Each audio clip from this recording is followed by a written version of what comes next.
Bom dia a todos. Realmente um imenso privilégio estar aqui, principalmente falando sobre um tema tão importante. Porque todos nós queremos saber, não queremos?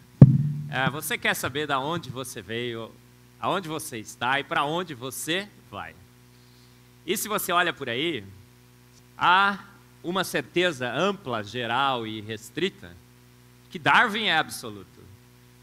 Que nós, na realidade, surgimos por um processo natural não guiado. Há muito tempo atrás nesse planeta, numa sopa ácida, escaldante e venenosa, surgiu a primeira ameba.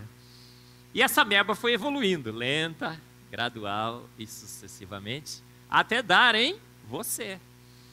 Então, segundo o naturalismo filosófico, nós somos o quê? Amebas evoluídas. Então, eu sempre brinco, olha, não sei se você já cumprimentou aí a ameba evoluída do seu lado, mas agora é hora. Fala, olha aí, dá uma olhadinha do lado, falou ameba evoluída. Bom domingo, boa palestra, prazer em conhecê-la. Você vê aí, olha, tem amebinha, amebão, ameba cabeluda, careca. Essa é a história que nos contam, que somos o produto dessa evolução lenta, gradual e sucessiva, que Darwin é absoluto na academia. E que o universo foi formado de uma grande explosão. O nada pega o nada para nada, do nada, sem querer fazer nada, e bum, faz o tudo. Uma expansão, uma nuvem gasosa.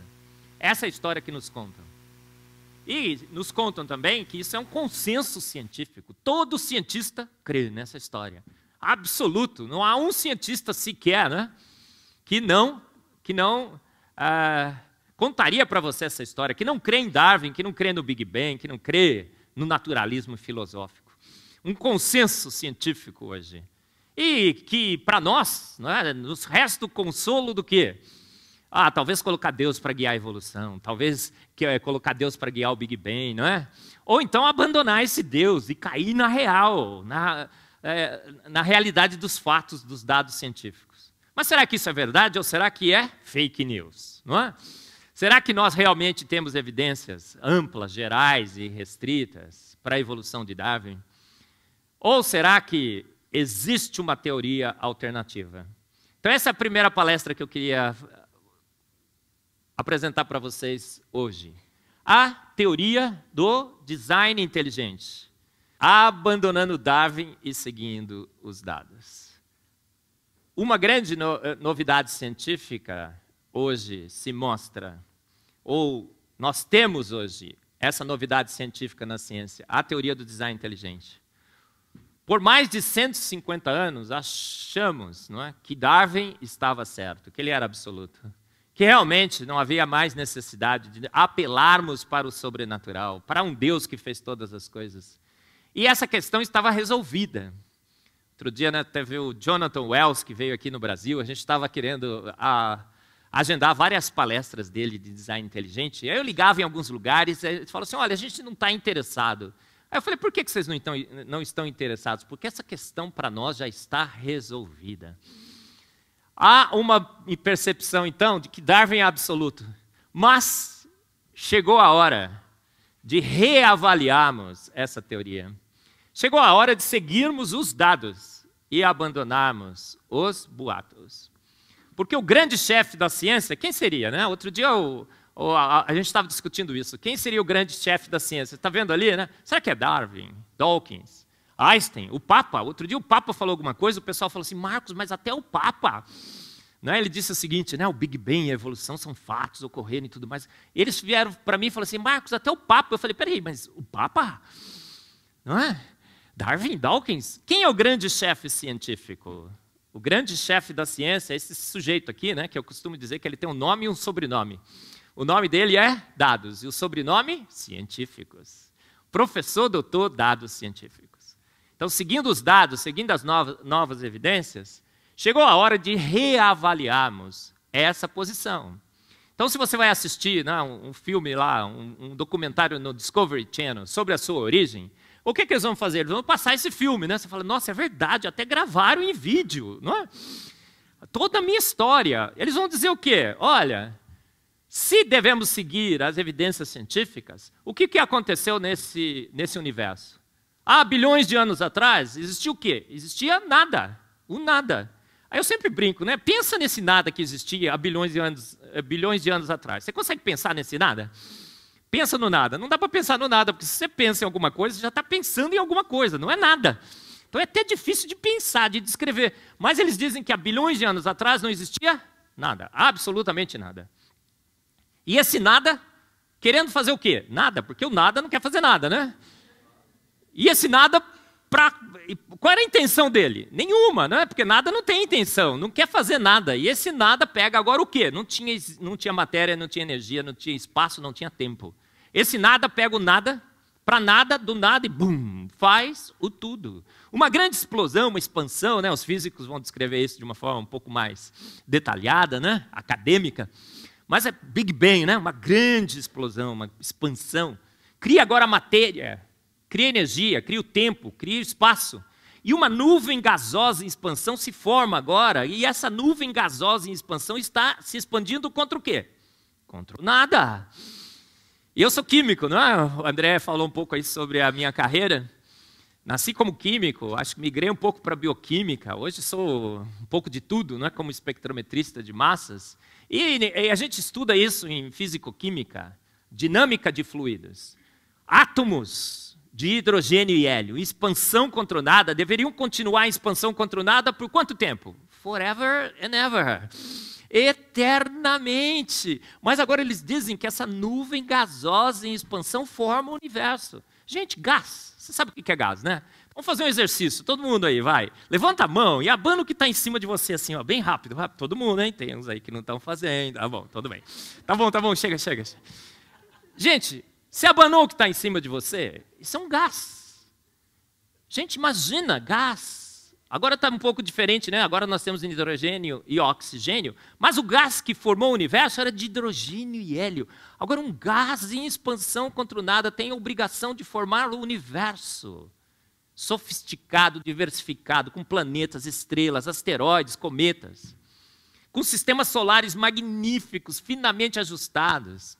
Tem a função agora de, num planeta com água, naquela sopa ácida escaldante, formar a primeira ameba, que vai evoluindo, até chegar nos chimpas, que são teus manos. Não são? Parentes. Você chega no zoológico e fala, oi, meu parente, tudo bem? Como é que vai a nossa tia, né? Porque somos primos. Será?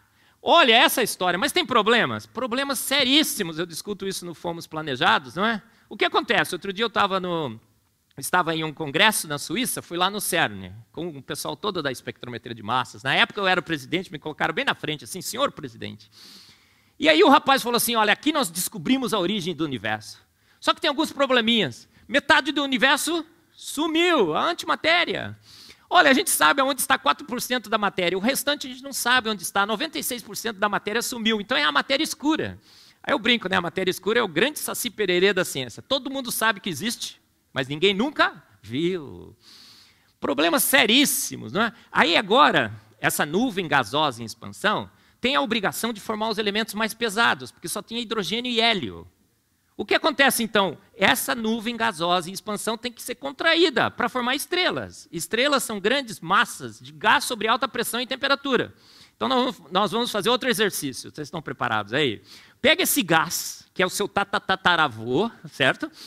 Porque você foi formado de gás. Vamos tentar formar uma estrela, porque a gente precisa de elementos mais pesados. A gente precisa de poeira cósmica. Porque o Tyson aparece na nova série Cosmos dizendo assim, porque a poeira cósmica habitava o universo. E agora ela habita em mim. Não é? Parece um bispo do naturalismo falando, né? A tua alma é a poeira cósmica formada nas estrelas. Então pega esse gás aí e comprime. Vai todo mundo, hein? Vai comprimindo, com bastante força, Você tem que formar uma estrela. Aí, acabou. Quem formou uma estrela? Levanta a mão. Mentiroso. Ninguém formou uma estrela. Por quê? Porque gás escapa. E gás escapa facinho, né, pastor André? Cadê ele?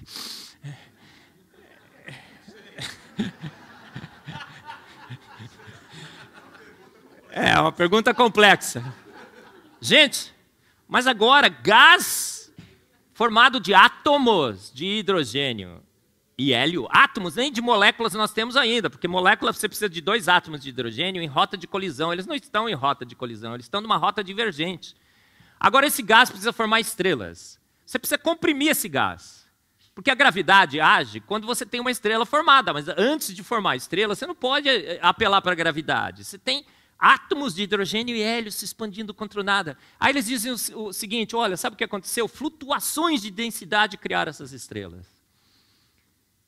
Forças, ondas de choque de fenômenos próximos. Essa é a descrição do Big Bang. Aí você vai olhar o que seriam esses fenômenos próximos, são explosões de estrelas. Então é o único modelo que usa explosões de estrelas para explicar o nascimento das estrelas. E aí vai, essa poeira cósmica agora forma pequenas pedras. É o modelo da acreção. Essas pedras batem, colidem, a energia cinética dessas pedras é transformada em energia interna, as pedras fundem e se colam. É o efeito super bonder cósmico. E as pedrinhas vão colando, colando, colando, crescendo, crescendo, e uma rocha escaldante, incandescente se forma, uma bola, uma esfera. Bom, há controvérsias hoje em dia, né? Se seria uma esfera. E é o que acontece com essa esfera. Ela esfria. E uma rocha agora fria está vagando pelo universo. Mas precisa de água, não precisa? Da onde veio a água? Dizem que São Júpiter atrai os blocos de gelo desse universo e atira. E o pior, acerta na Terra. Você já viu o tamanhozinho da Terra, né? Tamanho não é documento, certo, baixinhas? Deixa eu ver quantas tem nessa igreja. E aí ele acerta, e nessa sopa ácida escaldante surge você, com os chimpanzés teus parentes. Mas será que isso faz sentido? Olha, só alguns dados ali. Ó. A razão isotópica do hidrogênio, da água dos hidrometeoritos e da água da Terra não bate, não fecha a conta. É incrível, não é? Aí dizem que naquela sopa ácida escaldante surge a primeira ameba. Está vendo ali? A evolução química. A Stanley Miller faz alguns experimentos com a atmosfera errada. E aí ele produz alguns blocos fundamentais, alguns aminoácidos. Mas junto com os aminoácidos tinha uma quantidade incrível de outras substâncias interferentes. Mas mesmo assim eles acreditam que aqueles aminoácidos cresceram e formaram a vida. E a evolução química agora passa a ser um fato. Não só a evolução do cosmos, a gente já discutiu um pouco, não é? Aquela nuvem gasosa em expansão contra o nada, formando todo o universo. E agora, nessa sopa ácida, né, reações químicas impossíveis são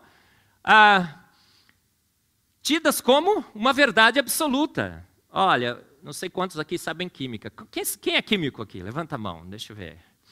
Quem sabe um pouquinho de química? Oh, tem um químico ali, maravilha. Química é tudo é química e a gente é super. Quem sabe um pouquinho de química? Quem é completamente ignorante em química? Então eu vou tentar explicar bem explicadinho, tá bom? Olha só, gente, eles imaginam agora que aqueles blocos fundamentais reagiram, formando as proteínas da vida. Mas o que acontece? Do ponto de vista químico, essa reação que ocorreu, olha, esse grupo amino com esse grupo ácido. Mas, se você está vendo esses R's, tem 20 grupos R's diferentes nos nossos aminoácidos. E aí a gente foi fazer cálculo, fizemos os cálculos, o ΔG dessa reação é positivo. O químico ali sabe, né, que ΔG é positivo, Gibbs proíbe essa reação. E as reações entre o grupo R, os grupos R's, e o grupo R com o grupo amino, o grupo R com o grupo ácido, são muito mais favorecidas. Muitas delas têm ΔG negativo. Então, segundo a química, a única coisa que poderia ser formada naquela sopa ácida primordial de Stanley Miller seria aquele produto que químicos orgânicos sintéticos normalmente fazem no seu laboratório. Qual seria? Porcariato de qualquer coisila. Conhece? É o que poderia ser formado ali. A gente sabe disso. As leis químicas... Olha, não sei se você crê na evolução química, mas olha, um químico aqui que está falando, né? 2, vai... Você assina embaixo? Falou que sim. E, olha, as reações que se assumem na evolução química são proibidas pela química. Elas não só são inviáveis, elas são impossíveis de ocorrer, mas mesmo assim a gente crê nisso. A gente crê no mundo do RNA, agora não é mais aminoácidos que estão reagindo, mas são 3 classes distintas de compostos químicos. Fosfato, açúcar e bases nitrogenadas. Todo químico orgânico sabe o quê? Que condições para você formar açúcar são totalmente distintas, diversas, para que você possa formar compostos nitrogenados, bases nitrogenadas. A reação entre o ânion-fosfato e os açúcares são extremamente lentas, precisam de enzimas. Enzimas são proteínas que o RNA expressa. Então, deveria existir RNA antes de ser possível a síntese do RNA. Entendeu isso? Quem veio primeiro, o ovo ou a galinha? É impossível tudo isso. Aí, outro dia sugeriram que os ribossomos teriam dado origem à vida. Por quê? Porque a gente sabe que para que a vida funcione, duas linguagens diferentes conversam dentro de você, sabia? Se você ficar bem quietinho, você vai ver que tem dois sujeitos falando dentro de você. Um fala uma língua de índio, o outro fala uma língua de chinês. É verdade. Não está acreditando, pastor? É cético. E olha o que acontece. Qual é a língua de índio? É a língua do DNA, do RNA, são as 4 bases. Aguinaldo, Timóteo, igual Costa, lembra? Agora, essa língua precisa ser traduzida na língua de chinês, que são o quê? Os 20 caracteres, porque tem mais caracteres, né? Por isso que é chinês. Gente, já viu um chinês falando com índio? O que precisa para um chinês conversar com um índio? Precisa de um tradutor. Opa! O que acontece nesse tradutor? São os ribossomos. E aí, outro dia sugeriram que os ribossomos surgiram primeiro. Porque são essenciais, eles fazem a tradução. Mas aí os ribossomos são formados do quê? De RNA e proteínas. Então, o mundo do ribossomo exponencia o seu problema. Você teria que ter RNA e proteína, as duas moléculas extremamente difíceis de se formar. E aí, imagina que naquela primeira sopa primordial surge a ameba primordial. A sua tataravó, você é uma ameba evoluída, lembra, né? E aí o que acontece? Através de processos lentos, graduais e sucessivos, toda uma árvore da vida se estabelece nesse planeta. Então, a evolução transforma o micróbio numa microbiologista, que hoje observa o seu tataravô no microscópio. Não sei porque está rindo, isso é ciência, é erudição. É o que os nossos professores estão ensinando os nossos filhos nas nossas escolas. Como lei absoluta, haja fé. Esse tipo de fé eu não tenho. E aí dizem que o que guiou esse processo? Os 3 santos da evolução. São mutações, são seleção natural e o são tempo. Mutações, gente, sabe o que são mutações? Vou explicar um pouquinho para vocês. Imagina-se que o código genético surgiu por acidente. Frozen accident. Francis Crick falou isso uma vez. É tão difícil de você imaginar que ele disse assim, olha, por sorte, um primeiro código genético do organismo mais simples surgiu. Bum. E aí, como é que a vida se sofisticou? Por duplicações desse código. É duplicações da receita. Quando a receita foi copiada, o que aconteceu nessa cópia? Alguns acidentes duplicaram a receita. Então, eu sempre brinco assim, ó, surgiu uma receita de pudim na vida, entendeu? E essa receita de pudim foi copiada, deu pudim-pudim, duplicação gênica. E agora o pudim-pudim foi sendo alterado por mutações das letrinhas da receita. E a receita de pudim-pudim virou o quê? Feijoada. Agora nós temos pudim com feijoada. Não combina muito bem, né? E a seleção natural, quando deu uma receita boa, feijoada, ela selecionou. As receitas que não derem nada, ela eliminou. Ou ficaram lá entupindo o nosso código genético, o lixo, o junk DNA. E a seleção natural foi selecionando as receitas boas. E ao longo de milhões e milhões de anos. Entendeu como é que a evolução ocorreu? Como é que aquela ameba primordial foi transformada em todas as diferentes formas de vida nesse planeta? Por mutações, bugs no software. Seleção natural e milhões de anos. Eu não sei se você tem um filósofo predileto, favorito, mas o meu favorito é esse, é Chesterton. E ele disse uma vez, né, e o nosso grande filósofo brasileiro, né, o João, a gente estava conversando sobre ele, Pondé parafraseou o que ele disse, de uma forma bem mais simples. Quem não crê em Deus, crê num monte de bobagens. Gente, é isso que a ciência erudita hoje crê. Crê que o nada pegou o nada para nada, do nada, bum, fez uma nuvem gasosa em expansão contra o nada, que se contraiu em estrelas, milhões e milhões de estrelas, gerações de estrelas, formaram o pó cósmico. O pó cósmico agregou-se em planetas, o sistema solar foi formado, A água foi atraída aqui por Júpiter, né? Aquela sopa ácida escaldante formou você através de reações químicas impossíveis, proibidas pela lei da química. Um RNA autorreplicante se forma com 3 diferentes classes de substâncias químicas. As reações demorariam bilhões de anos, mas ocorrem rapidamente. Um RNA autorreplicante dá origem à vida. Aquela ameba, então, surge por duplicações gênicas, mutações, seleção natural e milhões e milhões de anos até dar em você.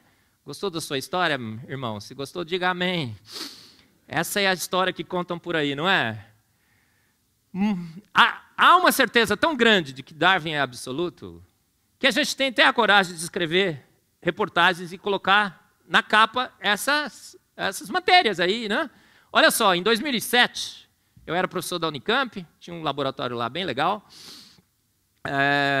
tínhamos 55 alunos, a gente estava publicando alguma coisa em torno de 60, 70 artigos por mês.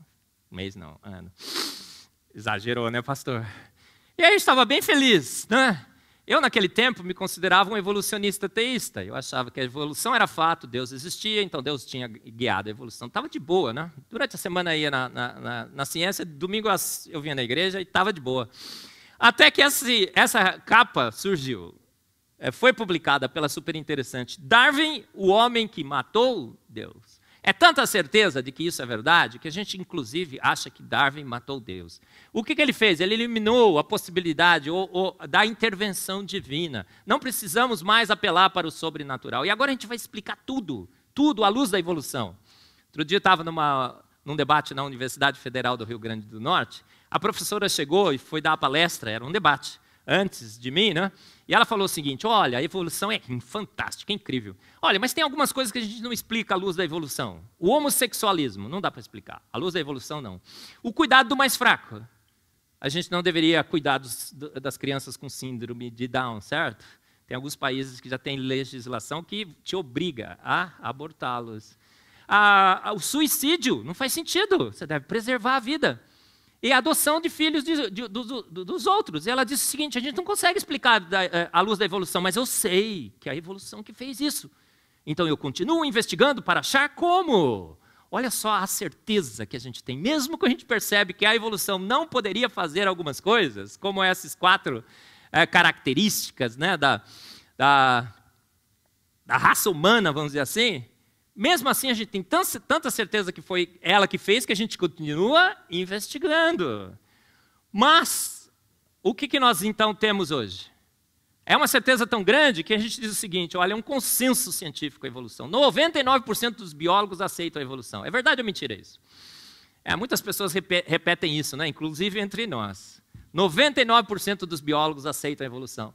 A Sociedade Brasileira do Design Inteligente, que eu presido, nós temos quase 3 mil membros. Hoje nós vamos sair daqui com uns 3.100, né, André? Mais ou menos.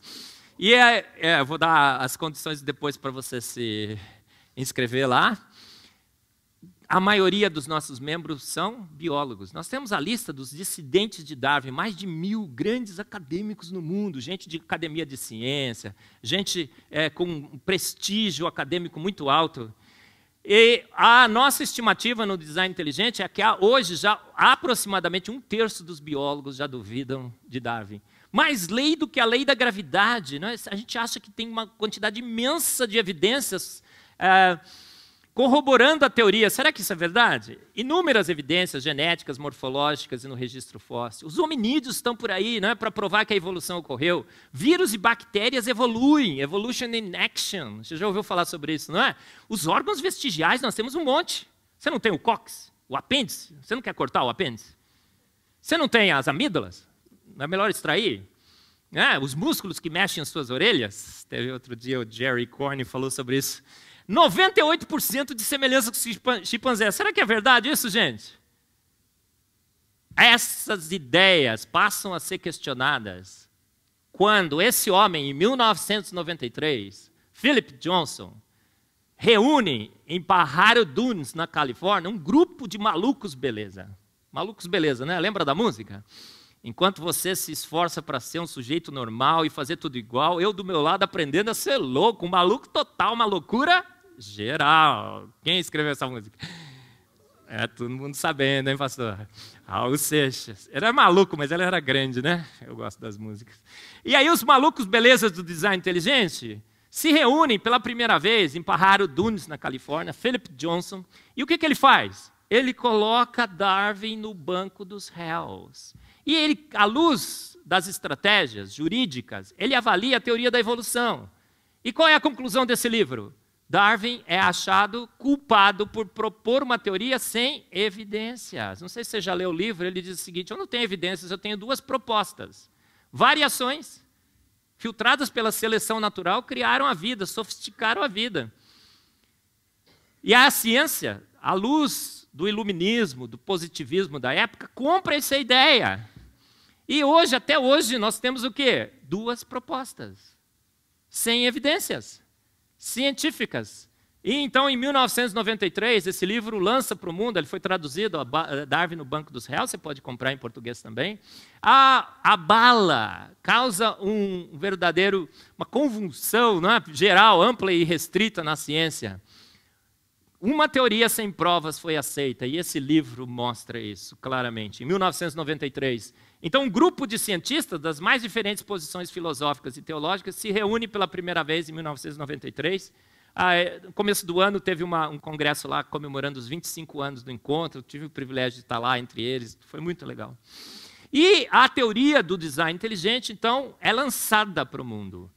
Mas, em 1996, esse outro maluco beleza, Michael Behe, ele vai estar aqui no Brasil, 18 e 19 de outubro, agora esse ano, nós vamos ter o segundo Congresso Brasileiro do Design Inteligente. Ele já veio no Mackenzie, vem de novo agora, vai dar várias palestras. O pastor André vai passar para vocês aonde essas palestras ocorrerão. Mas o que ele faz? Ele publica esse livro, A Caixa Preta de Darwin. E esse livro também é outra grande bomba atômica na evolução. Causa, não é, uma revolução científica. E o que o Michael Behe diz nesse livro? Olha, até agora aceitamos a evolução como fato, mas quando descobrimos como que a vida funciona no nível atômico e molecular, quando a gente foi lá na célula e abriu essa caixa preta da vida, o que a gente descobriu lá? Que o rei estava nu. Que não havia evidências para um processo lento, gradual e sucessivo, baseado em mutações, seleção natural em milhões e milhões de anos. A vida, segundo Michael Behe, quando se abriu a caixa preta de Darwin, é um espetáculo de nanoengenharia, de sofisticação. São nanomáquinas, nanomotores. A vida se mostra extremamente complexa, mas de uma complexidade que não se pode reduzir. Ele lança para o mundo o flagelo bacteriano como mascote da teoria do design inteligente. Ele discute o sistema imunológico, discute o sistema de coagulação, a cascata de coagulação do nosso sangue. E ele expõe ao mundo uma nova teoria, que diz o seguinte: as evidências científicas mais recentes, na química e na bioquímica, né? Nós, hein? Na fita, mostram o quê? Sinais indesculpáveis de uma mente inteligente, como a melhor causa e a melhor inferência para a vida. E a teoria do design inteligente, então, surge. Essa teoria que passa a confrontar a evolução e a mostrar o quê? Que, na realidade, a evolução não tem argumentos e que a outra alternativa, a alternativa de uma mente inteligente, está corroborada nos mais recentes achados bioquímicos sobre como funciona a vida. Então, a ciência do design inteligente surge em 1993, com o Philip Johnson, o encontro em Pajaro Dunes, com o livro do Michael Behe, em 1996, e ela começa a ganhar adeptos pelo mundo. Sociedades são estabelecidas, como no Brasil, a Sociedade Brasileira do Design Inteligente. E o que a teoria começa a fazer? Colocar as duas possibilidades, processos naturais não guiados ou a ação de uma mente inteligente, frente a frente com os dados científicos. E essa teoria também estabelece princípios, postulados, maneiras pelas quais nós podemos comparar esses dados e optar pela evolução não guiada ou por uma ação inteligente. Então, o que a gente diz? Olha, o que nós devemos avaliar na vida? A complexidade, uma complexidade irredutível, que não se pode reduzir, é observada na vida. O nível de informação, a vida é baseada em informação, em códigos. códigos arbitrários, semânticos, aperiódicos. E a vida mostra sinais de antevidência. Alguém, olhando para o futuro, percebeu problemas seríssimos para a vida e resolveu esses problemas de antemão, antes que os problemas ocorressem. Sinais claros de design inteligente. Para exemplificar a complexidade redutível, Michael Behe usa a ratoeira. Gente, para pegar um rato, você tem que ter a ratoeira inteirinha, prontinha, né? Com todas as partes ali conectadas e funcionando plenamente. Se você encontra uma ratoeira que falta uma dessas peças, você montaria a ratoeira para pegar rato?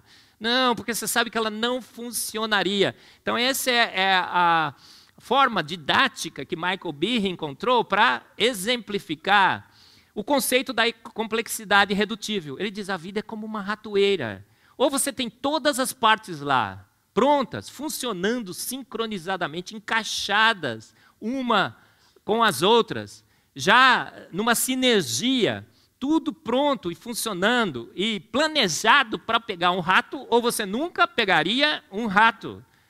A complexidade, ele usa o flagelo bacteriano como seu exemplo. 44 complexos proteicos formam esse nanomotor. Você já viu bactéria, né? Se locomovendo? Você não viu no microscópio, mas deve ter assistido um filme lá no Discovery também, né? E é o que acontece. Aquelas bactérias, ao se locomoverem, elas usam o flagelo, né, aquela cauda, mas o que movimenta a cauda é um motor nanomolecular.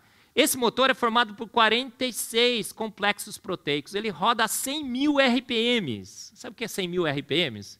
O motor da Ferrari roda 10, 12 mil RPMs. Ele quebra e se conserta em funcionamento.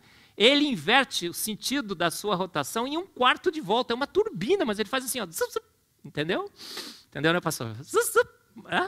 E inverte. É um sistema fantástico. E o Michael Behe diz o seguinte, esse motor só funcionaria se todas as partes estivessem lá desde o início. Tudo encaixado com propósito para funcionar como motor. E se você tirar qualquer parte, tentando reduzir a sua complexidade, ele para de funcionar.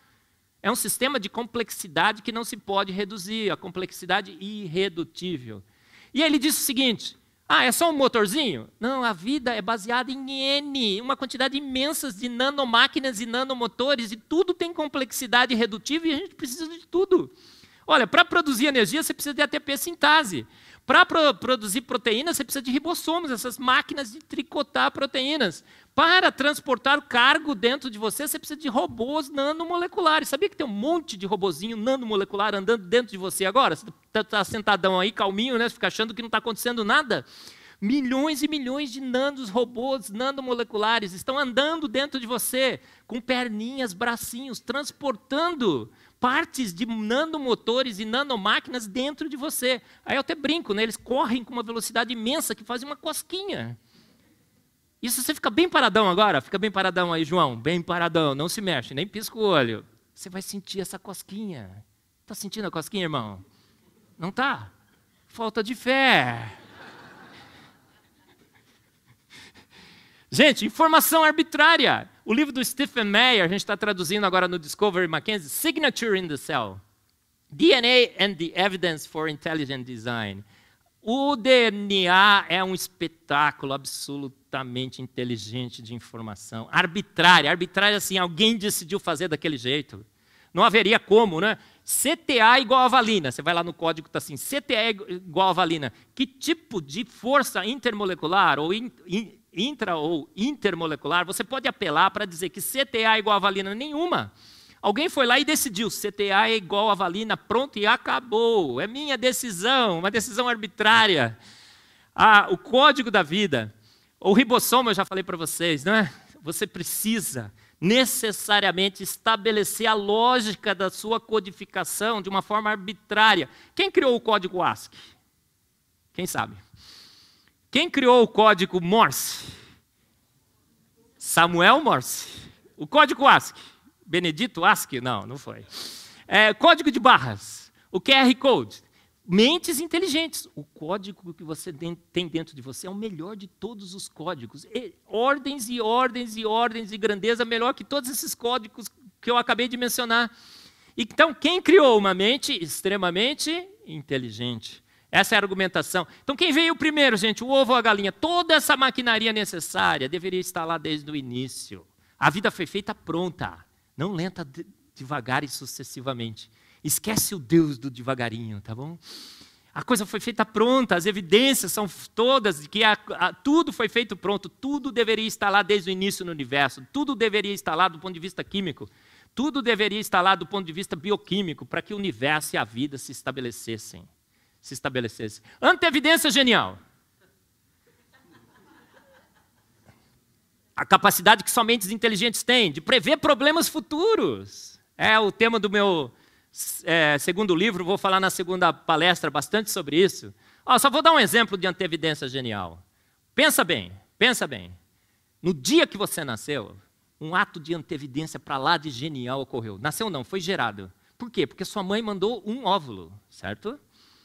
Porque a mulher, um só dá conta. E o teu pai enviou quantos espermatozoides? 200 milhões, na média. 200 milhões. Quantos chegaram no óvulo? Só 200. De 200 milhões caiu para 200. Por quê? Porque o homem é assim mesmo, né? Se distrai, para no caminho, né? Desvia para um lado, para o outro e tal. Mas chegaram 200 espermatozoides rodeando o óvulo da sua mãe. Gente, você corria um risco gravíssimo, imenso. Por quê? Porque se 2 espermatozoides do seu pai tivessem perfurado o óvulo da sua mãe, o que teria acontecido com você? Você estava sentado do lado do seu irmão gêmeo? Não. Um tumor cresceria na sua mãe, né? Tem polispermia. E o grande risco da sua mãe ter falecido e você nunca ter nascido. Mas num ato de extrema anteevidência, genial, o sujeito que orquestrou a vida fez o quê? No momento em que o primeiro espermatozoide do teu pai perfurou o óvulo da sua mãe, aconteceu o quê? Um endurecimento absolutamente instantâneo, não é? Magnífico, é uma cascata de processos bioquímicos que fez assim, ó, crack, endureceu o óvulo. E faz um barulho tão grande que as mulheres até conseguem escutar. Quem já teve filho aqui? Levanta a mão. Não, mulher que teve filho. Escutou o barulhinho, irmã? Escutou o barulhinho? Crack! Não escutou? Você estava meio distraída, irmã. Estava meio distraída. Foi por isso, né? Estava distraída. Quando você não está tão distraída, você escuta o barulho, faz crack, endureceu. Isso são atos de anteevidência. Atos de anteevidência. Então a gente diz o seguinte, olha, a vida, o que você tem que fazer segundo a teoria do design inteligente? Vamos somar a complexidade e a informação em evidência, vamos calcular o QI do universo da vida. Se esse QI for baixo, Darwin estava certo, a gente tem que se render à conclusão de que a evolução realmente ocorreu. Não há inteligência no universo e na vida. Mas se esse QI é alto, design inteligente. A gente estabeleceu estratégias, postulados, metodologia científica para fazer essa avaliação. E quando a gente vai calcular o QI do universo da vida, quanto que dá, gente? Dá um infinito. E cada vez que a gente estuda, esse infinito aumenta mais. Pastor André, pode aumentar o infinito? Meio complexo? Dá, não só pode, pastor, como dá para ir além do infinito. Qual foi o filósofo que falou isso? Que dá para ir para além do infinito? Buzz Lightyear. O João já sabe essa piada minha, né, João? O Buzz Lightyear, to infinity and beyond. Ao infinito e além. Gente, cada vez aumenta mais. Isso aqui depois eu vou mostrar. Gente, quem é que defende a teoria do design inteligente? Então são cientistas, acadêmicos, das mais diferentes posições filosóficas e teológicas, tá? Não é um empreendimento científico, a gente não pergunta se ele é calvinista, se defende Armínio, Calvino, predestinação, livre-arbítrio, nada. Graça, obras, nada. A gente pergunta, você quer ser um bom cientista? Então, são grandes cientistas que defendem o design inteligente hoje no mundo, tá? Será que há evidências do design inteligente?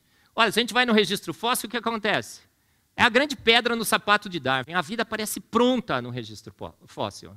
As formas transicionais simplesmente não estão lá. Não estão lá. A evolução, quando você olha, por exemplo, a explosão cambriana, se você reduz todo o tempo da vida nesse planeta para 24 horas, a explosão cambriana ocorreu em 2 minutos. Ou seja, o São Tempo fica sem tempo de fazer seus milagres, porque são só 2 minutos. E praticamente todos os filos surgem na explosão cambriana. Todos eles. Aí, olha, esse livro do Stephen Meyer, Darwin's Doubt, como o aparecimento explosivo da vida animal nesse planeta dá evidências claras que testificam a favor do design inteligente. Você é parente do chimpanzé? Será que o chimpa é teu humano? Gente, nós somos aproximadamente, os resultados mais recentes mostram, porque falaram um dia que nós éramos 1%, 2% só diferentes, não é? Esse é o efeito Bill Gates, que eu digo. Porque se o Bill Gates chegasse aqui e falasse assim, olha, tudo que eu tenho, 2% é teu, você falaria que era pouco? Não, né? É 2% de 3,2 bilhões de pares de base. Mas os dados mais recentes mostram resultados entre 7% e 44% diferente no genoma. Nós somos 80% diferente em proteína, 67% diferente em telômero, 100% nos nossos cromossomos, no cromossomo Y. 100% em pares de cromossomos. Nós temos 24, eles têm 23. Aquela fusão nunca ocorreu. Tem vários artigos novos mostrando que a fusão não ocorreu. Não há uma cicatriz. Suor, a gente sua pela pele. Os chimpanzés suam pelos pelos. Se você colocar um chimpanzé com você para correr uma maratona, ele morre de superaquecimento. E você termina numa boa, porque você sua pela sua pele, desnuda. Incrível, né? 100% diferente em cromossomo Y. E a fala e o raciocínio? Incrível. A diferença é astronômica. Fala e o raciocínio complexo. Dizem que os chimpanzés têm a mesma capacidade intelectual do que crianças de 5 anos. Gente, isso é verdade? Eu tenho um menino com 6 anos, né, o Nicolas. O menino é esperto, gênio, fantástico, magnífico, maravilhoso, parecidinho com o pai. Eu vivo colocando lá no Face, os menininhos tocando piano, sabe aquele chinesinho que toca piano magnificamente bem, né? A menina vai cantar lá no American Has Talent, ela vai cantar uma ópera.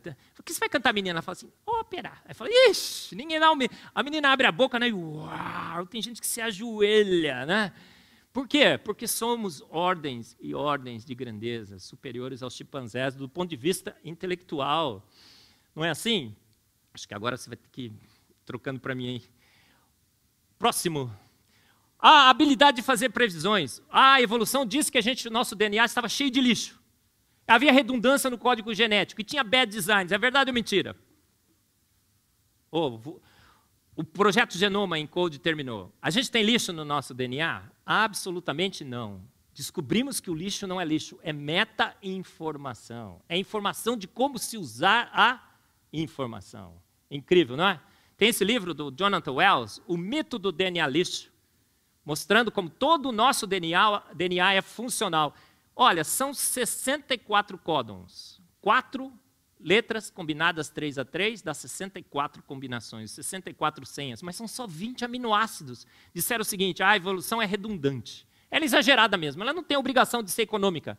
É verdade ou mentira? Gente, um novo artigo científico foi publicado, mostrando o quê? Que a redundância, na realidade, não é redundância. É uma estratégia absolutamente inteligente de controle cinético da formação das ligações peptídicas. Só o químico que entendeu. Diferentes proteínas precisam de tempos diferentes para se autoenovelarem. Então, códons são códons que controlam a cinética da formação dessas diferentes proteínas. Quando a proteína precisa de pouco tempo, se usa um códon rápido. Quando precisa de muito tempo, usa um códon lento. Incrível, estratégias de controle cinético na síntese de proteínas. Olha, gente, isso aqui são os ribossomos, que deveriam estar funcionando. É o MAC, né? É o próximo. Esse aqui são os robozinhos nanomoleculares que andam dentro de você. Eles têm perninhas, bracinhos, né? Vão se movimentando nas suas rodovias celulares. Eu acho que eles vão cantando aquela musiquinha assim, ó, eu vou levar nutriente, eu vou. Não está acreditando também, pastor. Próximo. Gente, disseram que o nosso olho tinha retina invertida, bad design. Tinha ponto cego. Olha só, como que um designer faria uma coisa tão mal feita? A retina invertida. Opa, o que aconteceu? A retina invertida é uma grande estratégia de proteção dos nossos sensores ópticos. Quem é que tem retina invertida? Os cefalópodes, porque disseram que os cefalópodes não têm retina invertida, então são melhores que a gente. Será? Gente, quem é que tem retina invertida? As águias. E a gente diz olhos de águia. Fantástico, né? O apêndice. Eu vou falar na segunda palestra, não perca, tá? Você vai descobrir que o seu apêndice é genial, genial. O cóccix, vou falar sobre o cóccix. Falaram que era um vestígio de uma cauda que você compartilhou um dia com seu ancestral símio comum, não foi? Chimpanzé não perdeu, você perdeu. Verdade. Quem é ortopedista aqui? Se você cair, gente, de costas, né, e bater no chão, o que vai acontecer? Se você fraturar o cóccix, é uma das fraturas piores que existe. Meu irmão fraturou uma vez, até hoje dói quando ele viaja por muito tempo. O cóccix é extremamente importante, caiu da lista de órgãos vestigiais há muito tempo. Por quê? Porque ele sustenta uma quantidade incrível de músculos essenciais. E se você olhar com cuidado, você vai ver um fantasticamente essencial. Percebeu? As evidências a favor da evolução. Ciência dos mortos-vivos. A mariposa nem pousava na árvore, eles pregaram com alfinete. A cor escureceu com a poluição. Quando a poluição foi resolvida, a cor voltou para o normal. Zero de evolução, mas aparece nos livros como Evolution in Action. Os tentilhões de Darwin, o número de espécies está diminuindo na ilha por hibridização. Eu conto isso no Fomos Planejados. O bico mudou com a seca, acabou a seca, o bico voltou para a forma original. O selvagem é sempre melhor do que o mutante. E não há evidência nenhuma. Os embriões de Haeckel é uma farsa. Eles são mais parecidos quanto mais jovens? Não, eles são mais diferentes. Mas esses embriões ainda continuam nos livros de biologia. Eu perguntei para um biólogo evolucionista outro dia, cara, por que vocês continuam com esses negócios aí? Ele falou assim, porque é didático. Entendeu? Selacanto era o seu tataravô, ele tinha sido extinto há 200 milhões de anos atrás. Olha a patinha mutante que deu na sua perninha. Entendeu? Foram pescar, encontraram o selacanto nadando nos mares, fósseis vivos. A ecolocalização é o mesmo sistema no morcego e no golfinho, em posições extremamente distintas na árvore da vida. Milagre sem santo, até um pode acontecer, mas 2 milagres sem santos ocorrerem da mesma forma, em posições distintas na árvore da vida, isso refuta a evolução darwiniana. Um designer comum poderia fazer isso, não processos naturais não guiados. Dinossauros foram extintos há 60 milhões de anos atrás, o que você acha? Recentemente cortaram um osso de T-Rex. O osso cheirava mal, tinha tecido mole. Fizeram o proteoma do dinossauro. Tem mais de 35 artigos recentes publicados sobre tecido mole em osso de dinossauro. Mostrando o quê? Que dinossauros foram extintos há quanto tempo atrás? Talvez milhares, não milhões. Milhares. Dinossauros comiam pássaros. Aí dizem que Dino virou canário. Como é que ele poderia comer, né, o seu sucessor na escala evolutiva? E os pavões? Agora eu vou terminar com o pavão, que é muito legal. Olha, Darwin ficou surpreendido com os pavões. Ele tinha um problema com o pavão, porque ele diz assim, eu me lembro bem do tempo em que só pensar na estrutura de um olho me dava calafrios. Mas eu superei isto. Mas agora, a contemplação das penas de um pavão me faz sentir doente. Makes me sick, em inglês. Está errado isso aqui, tem um lá. Nem sei mais se está errado ou não. O que acontece? Por que Darwin tinha problema com os pavões? Porque a estrutura é magnífica, não é? Você sabe que isso daqui, na realidade, não é corante, não é pigmento. É um jogo de ótica, é iridescência. Iridescência, o espaçamento das penugens, cancelam cores específicas na região do visível e enaltecem outras. É um jogo de luzes e cores. E é extremamente genial, que faz toda essa coloração. E aí o Darwin, como não conseguiu explicar o pavão do ponto de vista da seleção natural, porque pavão, você já viu aquela cauda do pavão? É um estorvo, não é? Já foi no zoológico. E o que ele disse? Então era seleção sexual.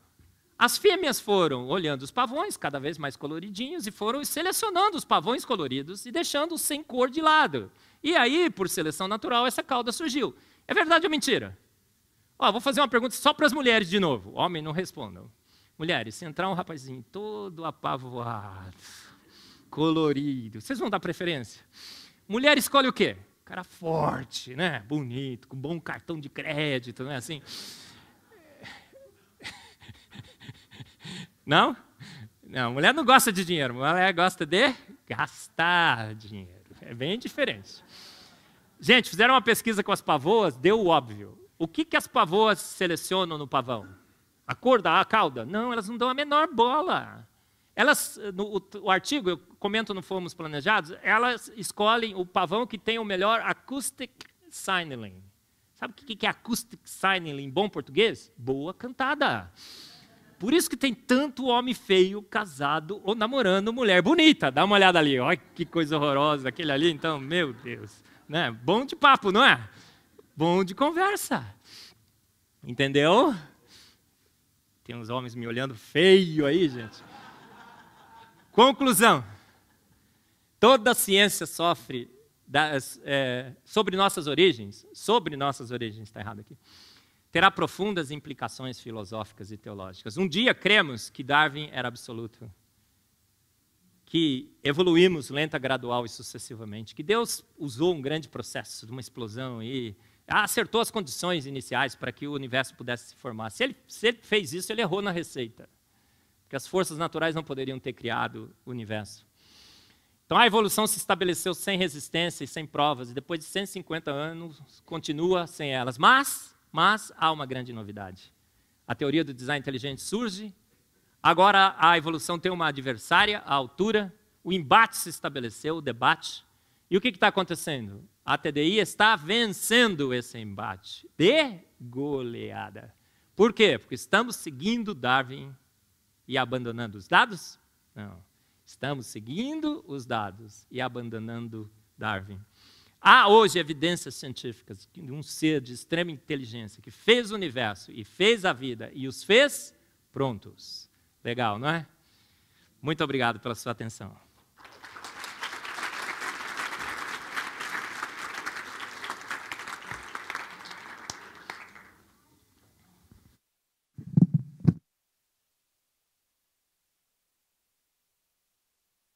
Nós teremos agora 10 minutos para perguntas e eu vou aqui franquear o microfone para que você faça a sua pergunta. Nós não temos microfone sem fio aqui à disposição. Temos?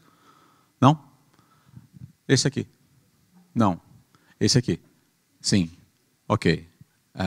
Código. Não, você pode vir até aqui, fazer sua pergunta para o Dr. Eberlin, não só dentro daquilo que foi falado aqui, mas alguma dúvida que você tenha. E antes que enquanto você cria coragem para vir até aqui para fazer a pergunta, sem problema algum, Dr. Eberlin, uma pergunta, eu creio que o senhor já respondeu, mas hoje dentro do cristianismo existem pelo menos 3 visões que associado ao design inteligente nós teríamos 4 abordagens sobre a criação, em termos de tempo. Temos terra recente, temos terra antiga e temos o teísmo evolucionista e o design inteligente entrando para, digamos, fazer uma gestão aí de valores nessa discussão. Colocado isso, qual é a sua posição sobre a narrativa de Gênesis 1:11? É papo furado, aquilo é poesia, aquilo aconteceu do jeito que aconteceu, devemos descrer de Gênesis 1:11, como é que o senhor vê essa parte da Bíblia? Olha, primeiro sobre o evolucionismo teísta, acho que é pública e notória a minha posição em relação a isso. Acho que é péssima ciência, com péssima filosofia, com péssima teologia.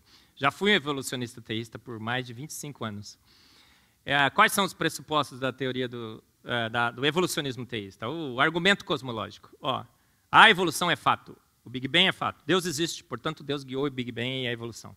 Qual o problema dessas premissas? A primeira, a evolução não é fato, gente. É boato. A gente sabe disso hoje. Eu vou falar na segunda parte da minha palestra. Grandes congressos são organizados por aí, né? De evolucionistas. Em 2016 teve um em Londres, tinha 35 do design inteligente lá, tentando salvar a evolução, colocando Lamarck, epigenética e tal. No final do congresso, as palestras todas eram assim, olha, a gente não sabe, a gente não sabe, a gente não sabe, a gente está perdido. A gente só sabe que não foi o design inteligente. Uma das palestrantes falou sobre isso. E no final, a palavra oficial foi essa, olha, tentamos um upgrade na teoria, não foi possível.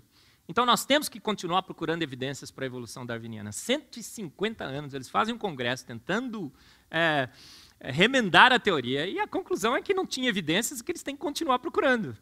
Há uma ampla, geral e restrita impressão de que a evolução faliu. E isso é questão de tempo, viu, gente?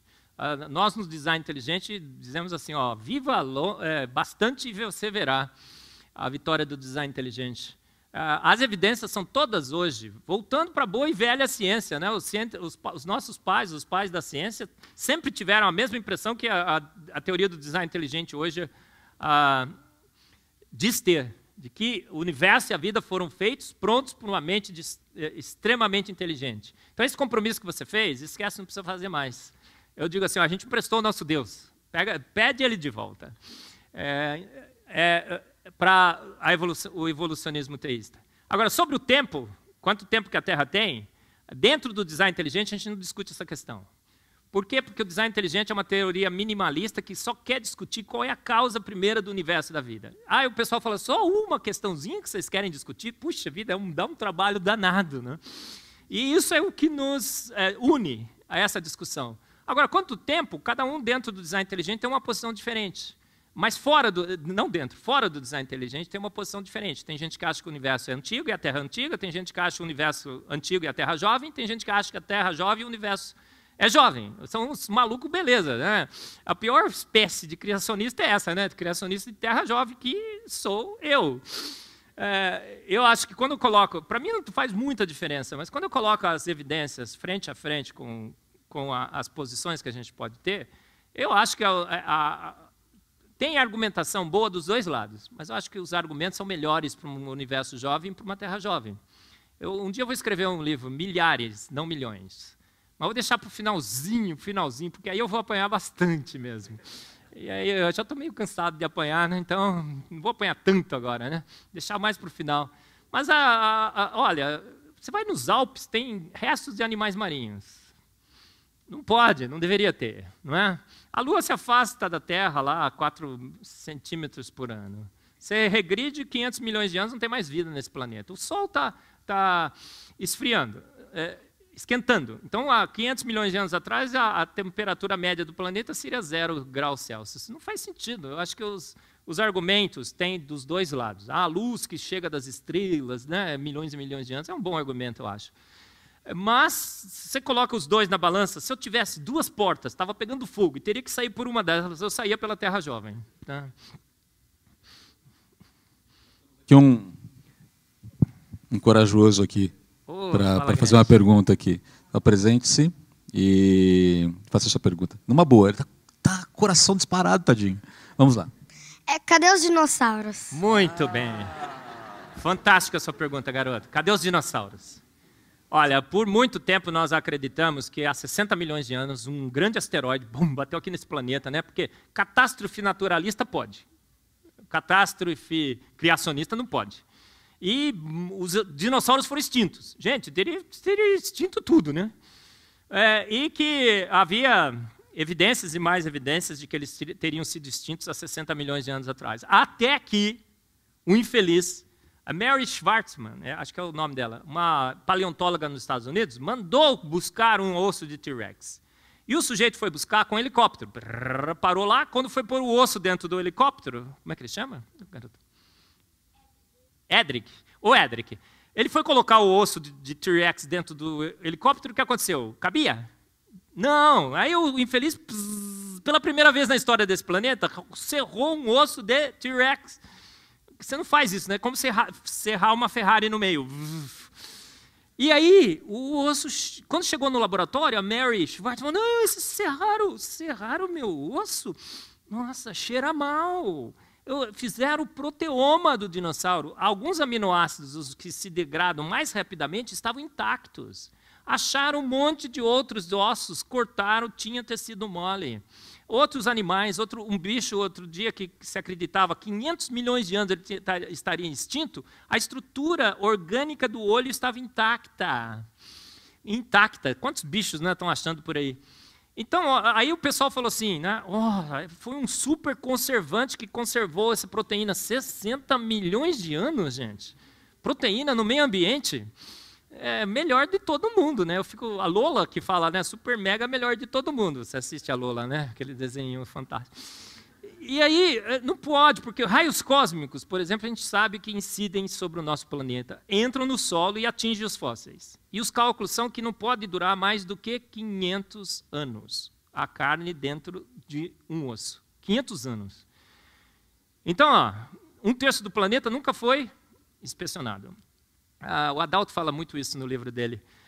Um pesqueiro japonês uma vez pescou um dinossauro, tirou a foto e tudo mais. Como que ele cheirava? Começou a cheirar mal, porque estraga, né? Dinossauro é peixe com galinha. Cheirando mal, jogaram fora. Tem retratos, tem figuras de dinossauros em cavernas junto com humanos. Tem potes aqui na América do Sul com figuras de dinossauro. Chineses, tem relatos de chineses. A Bíblia fala de um dinossauro.